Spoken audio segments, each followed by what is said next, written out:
Արայիկ Հարությունյան։ Շնորհակալություն, պարոն Վարդևանյան, դուք ներողություն չեք խնդրել, որովհետև ինչ եք դուք ասում։ Ասում եք, եթե այս հայտարարության հետևանքով 5-ից 10% մարդիկ կարող են վիրավորված լինել, ես ներողություն եմ խնդրում։ Դա ներողություն չի, դա ձեր համոզմունքը պետքա լինի, ձեր համոզմունքը, ոչ թե այդ 5-ից 10%-ի։ Դուք այս հայտարարության համար ներողություն չեք խնդրում, որովհետև եթե իմ գործընկերներից մեկը օրինակ ասի, որևէ գործից հետո Վարդևանյանի կամ նրա գործընկերների դիակը տանեն իրենց տուն, եւ դուք գաք ասեք, ես ինչ է ասում, ձեզ համար ընդունելի կլինի, որ ասեմ, այ այդ փաստաբանների ծնողներից կամ տատիկ պապիկներից, եթե 5-ից 10%-ը վիրավորվել է, ես ներողություն եմ խնդրում։ Ընդունելի կլինի, թե չէ, ես պետք է ասեմ ճիշտ է արել, թե սխալ է արել։ Եթե սխալ է արել, ուրեմն պետքա ես իմ թիմակցի համար ներողություն խնդրեմ կամ ստիպեմ, որպեսզի նա էլ ներողություն խնդրի։ Սա իդեպ։ Երկրորդը, պարոն Վարդևանյան, մենք ազգային ժողովի փոխնախագահ ենք ընտրում, ոչ թե Սահմանադրական դատարանի դատավոր կամ որևէ վճիռ ենք կայացնել, որովհետև ձեր տեքստերի դիմաց, եթե դուք ասեք պատվարժան դատարան կամ բարձր դատարան, կթվա, որ դուք գտնվում եք Սահմանադրական դատարանում։ Դրա համար խնդրում եմ հարցերը հիմա որ կտամ, կոնկրետ շատ ասեք, այո կամ ոչ, կամ այսպես է թե չէ։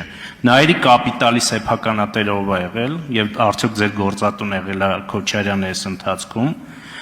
Բագրատ Գալստանյանը, որը մեղադրվում է անկարգություններ հրահրելու եւ իշխանության յուրացման, եւ Անդրանիկ Թևանյանը պետական դավաճանության մեջ է մեղադրում, քաղբանտարկյալներ են, թե չէ։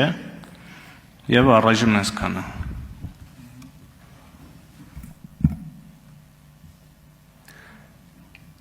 Իրապես հետաքրքիր էր, որ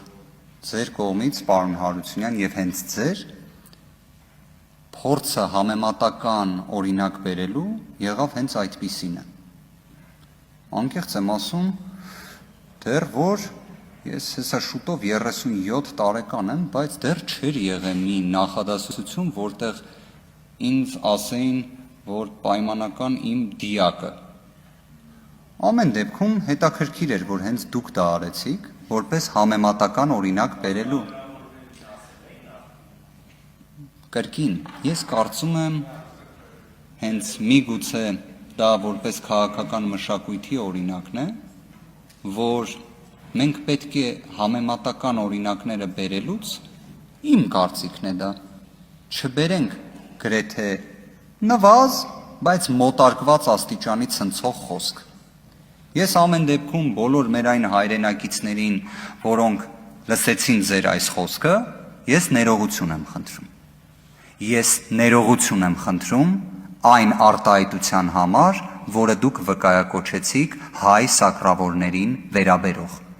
Եթե հենց այդպես ձևակերպած ոնց ներկայացնում եք, ես այդ դժվարությունը չունեմ։ Եթե ձեզ թված, ես իրականում փորձել եմ մի կոնտեքստ կտրել եւ այլն այդպես ասել իմ ներողությունը, չկա նման բան։ Ես իմ գործողություններում ունեմ բավարար չափի ազնվությունը, անկեղծությունը փողոցում պարզ ճակատով քայլելու համար։ Նորից կասեմ, հայ սակրավորների վերաբերյալ այն ձևակերպումը, որը այս դահլիճից հրապարակվել է, ես դրա համար ներողություն եմ խնդրում։ Ղազարյան Էդգարի կողմից ասված։ Ինչ վերաբերում է մյուս հարցերին։ Բայց նաև ձեր կողմից ասվածի համար էլ, պարոն Հարությունյան, ես ներողությունը խնդրեցի ամեն դեպքում բարեկամներս, ծանոթներս, ընկերներս, որ լսեն, թող ցնցող չլինի իրանց համար, ամեն դեպքում ազգային ժողովում մի քիչ իրավիճակը այլ լինում, այտենց բառամթերքը այլ լինում, ամեն դեպքում սրա մեջ բացասական բան չկա, ժողովուրդ ջան։ Ինչ վերաբերում է երկրորդ հարցերին։ Նայրի ինշուրանսի, ենթադրում եմ, որտեղ անունը մի քիչ այլ կերպ ասացիք, Նայրի կապիտալ ասացիք, երևի Տաշիր կապիտալին Նայրի ինշուրանսին էիք փորձում, այսպես ասած, ավելի օպերատիվ հարցնել։ Նայրի ինշուրանսի խորհրդի անդամ նշանակվել եմ Կենտրոնական բանկի նախագահի որոշմամբ։ Եվ դա ինչի համար է այդպես լինում, որտեղ ես խորհրդի անդամ եմ եղել։ Ես անկախ կարգավիճակ եմ ունեցել, հետևաբար ես որևէ մեկին, բացի հենց որպես խորհրդի անդամ հանդես գալու կարգավիճակից, սահմանափակում չեմ ունեցել։ Իդեպ դուրս եմ եկել նաև Nairi Insurance ապահովագրական ընկերության խորհրդի անդամի կարգավիճակից, երբ քաղաքական գործունեությամբ եմ սկսել զբաղվել։ Եթե թույլ տաք, մի քիչ ժամանակը ավել լինի, որովհետև Արձագանք եք ունենալու, պարոն Վարդևանյան։ Շատ լավ։ Հիմա թողեք պարոն Հարությունյանն արձագանքի, խնդրեմ պարոն Հարությունյան։ Շնորհակալություն։ Ում առաջադրմամբ է կենտրոնական բանկը ձեզ այդ խորհրդում նշանակել, դա իրենց նախաձեռնությունն է եղել, թե չէ։ Երկրորդը, մի հատ sense արտահայտություն եք արել ձեր խոսքի մեջ, իմ կողմից վերադարձ փաստաբանական գործունեությանը չի լինելու։ Իսկ այդ ում կողմից կարող է լինել նախաձեռնություն, որ դուք վերադառնաք ձեր փաստաբանական գործունեությանը, եւ վերջինը, այդ բանին, որ արհեստական բանականությանը հարցնում էիք որևէ Հռոմի Պապի որևէ որոշմամբ բան եղել է, դատական վճիռ կամ քրեական գործ եղել է, թե չէ, խնդրում եմ ասեք եւ ձեր եզրափակիչ ելույթում էլ կպատասխանեք, էլի մի հատ հարցրեք որևէ Հռոմի Պապ գոնե 20-21-րդ դարում կուսակրանությունը խախտել է, թե ոչ։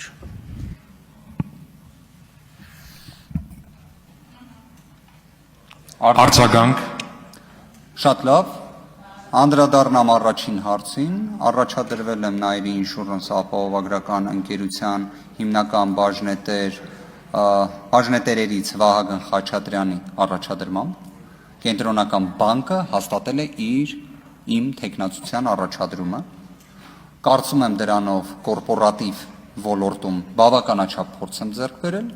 որը նաև ֆինանսատնտեսական ոլորտի տեսանկյունից էլ կարևոր է լինելու, ինչ վերաբերում է ձեր նախորդ հարցադրմամբ հնչեցված, կարծես դուք հարցնում էիք Բագրատ Սրբազանը եւ այլով քաղ բանտարկյալներ են թե ոչ։ Հենց Բագրատ Սրբազանը Բագրատ Սրբազանի գործից առավել քան տեղեկացված եմ, հստակ կարող եմ ասել, որ քաղ բանտարկյալ է, որի նկատմամբ տնային կալանքը որպես խափաման միջոց կիրառելու անհրաժեշտություն եւս բացակայել է։ Ինչ վերաբերում է Անդրանիկ Թևանյանի գործին, եկեք հետեւյալ բանաձևով նայենք։ Պարոն Վարդևանյան, ժամանակ։ Եկեք բոլոր դեպքերում արձագանքեմ, բայց Ավարտեք կարճ, բայց 10 վայրկյան ավարտեք, պարոն Վարդևանյան։ Եթե նայենք հարցին այսպես, պարոն Հարությունյան, կա մեղադրանք, կա խափաման միջոց կալանք։ Եթե այլ խափաման միջոց է կիրառվում, դրանում ինչ որ խնդիր կա։ Իդեպ քաղ բանտարկյալի համար սա բանաձևերից, ռեբուսներից մեկն է։ Հիմա ինչի համար է կիրառված կալանք։ Պարոն Վարդևանյան, շնորհակալություն։ Մի հարց էլ եղավ, որ պարոն Հարությունյանի կողմից հնչեցվեց, չպատասխանեցի ժամանակի սահության պատճառով, ձեզանից ներողություն խնդրելով, բայց արձագանք եմ։ Ես մեկ այլ գործընկերոջ հարցին ի պատասխան նշեցի. եթե կլինի խմբակցության որոշում, որ օրինակ ես որպես Արամ Վարդևանյան պետք է վայր դնեմ պատգամավորական մանդատը, լինի XY պատճառներից ելնելով։ Ես դա հարգելու եմ։ Դա մեր կուսակցության կարգապահության դրսևորումներից մեկն է լինելու, որը խոսքումս ասացի ամբողջ խմբակցությանն էլ վերաբերում է։ Հետևաբար միտքը նրանում էր, որ իմ կողմից դրա նախաձեռնում չի լինելու։ Առաքելությունը ստանձնել եմ, այս ճանապարհը պետք է անցնեմ։ Անցնելու ենք պատվով եւ հաջողությամբ, ժողովուրդ ջան, դա նկատի ունեցեք։